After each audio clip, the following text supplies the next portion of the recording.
السلام علیکم فرینڈز، یہ ایک سکردو کی چراگاہ میں سے جناب ٹریک کے اوپر جیپ سٹارٹ اپ ہوئی ہے۔ میں نے آپ کو بتایا تھا میرے دوست ہیں باقر باشے جو کہ بیشو ویلی کے ہی شاید رہنے والے ہیں۔ میں جب لاسٹ ایئر ٹور پہ گیا تو ان کے ساتھ اچھا انٹریکشن ہوا۔ یہ انہی کی جیپ ہے، آپ نے میرے ویلاگز میں یہ جیپ پہلے بھی دیکھی ہوگی۔ تو یہ جب بھی کہیں ٹورسٹ کو لے کے جاتے ہیں سکردو ویلی میں، تو سکردو ویلی کی میں نے ان سے ریکویسٹ کی ہوئی ہے کہ مجھے ویڈیوز بنا کر بھیج دیا کریں تاکہ میں بھی اچھے اچھے نظارے اور انٹریکشن دیکھ سکوں اور ایکسپلور بھی کر سکوں آن لائن، اور میں اپنے دوستوں کو بھی دکھا سکوں۔ تو یہ اس وقت ایک چراگاہ میڈو جسے کہتے ہیں لوکل، اس میں سے یہ جیپ کے اوپر ٹریک بناتے ہوئے آگے ٹریک پہ جا رہے ہیں۔ یہ غالباً بیشو ویلی کا ہی ٹریک مجھے فیل ہو رہا ہے، کیونکہ جب میں گیا تو اسی طرح کی ٹریک کی صورتحال ہے۔ میں اکتوبر میں گیا تھا، تب موسم ڈرائی تھا، لیکن اب موسم کافی خوشگوار ہے۔ ابھی جون کا مہینہ آپ کے سامنے چل رہا ہے۔ تو یہ اس کے ساتھ پرلی طرف جو ایک گیپ سا نظر آ رہا ہے، یہاں پر کوئی چشمہ یا غالباً زیادہ گمان غالب یہی ہے کہ انڈس ریور کا یہ ٹریک چل رہا ہے، کیونکہ انڈس ریور کا سکردو روڈ کے ساتھ ساتھ ٹریک چلتا رہتا ہے، اور جب آپ بیشو ویلی کے اوپر جاتے ہیں تو نیچے آپ کو انڈس بالکل ایک پتلی لکیر کی صورت میں نظر آتا ہے۔ یہ ٹریک بہت اچھا ٹریک ہے، ارد گرد لوکلز کے گھر بھی آتے رہتے ہیں، ان کے کھیت وغیرہ بھی آتے رہتے ہیں، لیکن یہاں پر کوئی لگژری کار وغیرہ نہیں جا سکتی۔ اسی قسم کی ہارڈ جیپوں کا یہ ٹریک ہے، کیونکہ پتھر وغیرہ بھی آتے ہیں اس ٹریک میں، پانی وغیرہ بھی ہے۔ دیکھیں یہ ابھی کسی گلیشیئر کا پگھلا ہوا پانی یہاں سے ٹریک بناتا ہوا آیا ہوا ہے۔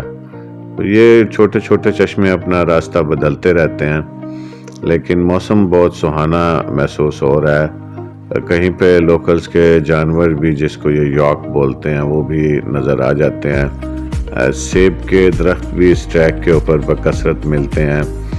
گندم بھی انہوں نے جو اگائی ہوئی ہوتی ہے اس کے بھی کھیت نظر آتے ہیں۔ تو غرض ایسی نیچرل قسم کی لائف ہے یہاں پر کہ آپ سچ پوچھیں تو یہاں سے واپس آنے کو دل نہیں کرتا۔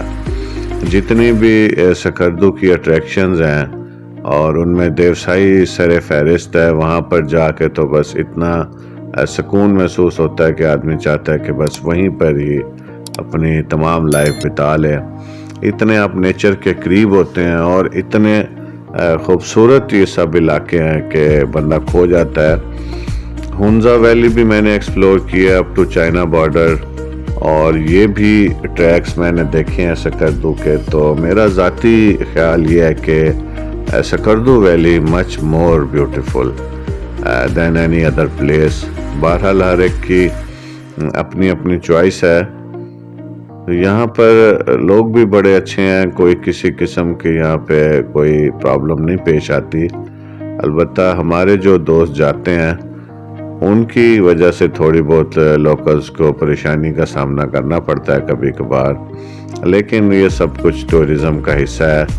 میری لوکل سے بھی ریکویسٹ ہے کہ وہ بھی چھوٹی موٹی چیزوں کو اگنور کیا کریں۔ ظاہری بات ہے کلچرل ڈیفرنس بھی آ جاتا ہے، کوئی لاہور سے آیا ہوا ہے، کوئی سندھ سے آیا ہوا ہے، تو ہر ایک کا رہن سہن اور چیزیں مختلف ہیں۔ اور یہاں کے لوگوں کا تو چونکہ تعلیم، لٹریسی ریٹ اور مہذب پن اپنی مثال آپ ہے، تو باقی شہروں کا لٹریسی ریٹ اور چیزیں اس طرح سے نہیں ہیں۔ تو وہ کوئی ایک ویڈیو وائرل ہوئی کہ کسی خاتون نے کوئی گندگی پھیلائی ایک جگہ پر جا کر۔ گندگی تو ایسا نہیں پھیلائی، اس نے سیلف کوکنگ کا ارینجمنٹ کیا، تو اس کے اوپر لوکلز کا بیشو ویلی میں ان سے تھوڑا سا بحث و تکرار بھی ہوا، لیکن بہرحال انہوں نے ان کو پکانے تو دیا۔ وہ یہ کہہ رہے تھے کہ ہماری یہ ملکیتی جگہ ہے، تو ظاہری بات ہے ان لوگوں کا بھی وہاں پہ بزنس ہے، وہ بھی چاہتے ہیں کہ جو لوگ آئیں ان سے خریدیں کھانا وغیرہ اور جو بھی ریفریشمنٹ کی چیزیں ہیں۔ لوکل سے بھی یہ ریکویسٹ ہے کہ اگر چلے وہ اپنا کوکنگ وغیرہ کا سیٹ اپ کو کرنا چاہ ہی رہے ہیں تو یہ خیال رکھیں کہ جب وہ وہاں سے اٹھیں تو مکمل طور پر صفائی کر کے اٹھیں تاکہ نیچرل بیوٹی میں کوئی مسئلہ نہ ہو۔ میرے دوست بتا رہے تھے کہ دبئی میں بھی اسی طرح سے آپ کہیں پہ بھی بیچ پہ کوکنگ کر سکتے ہیں، لیکن آپ کو 700 درہم کا جرمانہ ہوگا اگر آپ نے وہاں پہ ذرا سی بھی کوئی گندگی چھوڑی. تو لوگ بالکل اس کو ایسے صاف کرتے ہیں اس جگہ کو کھانا وغیرہ کھانے کے بعد، کوکنگ بھی کرتے ہیں، انجوائے کرتے ہیں، لیکن بالکل ایسے نیٹ اینڈ کلین کرتے ہیں کہ وہاں پہ کوئی ایک آپ کو نا تنکا بھی نظر نہیں آتا گندگی کا. تو ہم پاکستانی بھی مہذب لوگ ہیں، جہاں پہ بھی جائیں اسی طرح کی صفائی وغیرہ کا ارینجمنٹ کریں تاکہ یہ سب پلیسز خوبصورت بھی رہیں. اگلے ویلاگ میں ملتے ہیں. Thank you.